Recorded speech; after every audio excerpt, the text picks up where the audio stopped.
Sebanyak 1.272.236 surat suara untuk Pilkada 2024 telah diterima oleh KPU Palembang. Dan adanya penambahan sebanyak 2.000 lembar surat suara PSU sehingga total mencapai 1.274.236 lembar surat suara. Surat suara tersebut meliputi surat suara pemilihan calon gubernur dan calon wakil gubernur, serta surat suara pemilihan calon wali kota dan wakil wali kota Palembang. KPU Kota Palembang juga sebelumnya telah menerima perlengkapan pilkada seperti bilik suara, kotak suara, dan perlengkapan lainnya.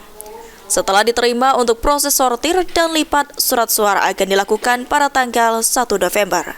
Alhamdulillah untuk logistik KPU Kota Palembang pada saat ini sudah di gudang logistik ya. Untuk tahap pertama dan tahap kedua KPU Kota Palembang sudah menerima dan sudah kita terima juga penerimaan logistik dari gudang maupun kami yang menerima. Dan untuk pelipat sortir insya Allah KPU Kota Palembang akan melaksanakan di tanggal 1.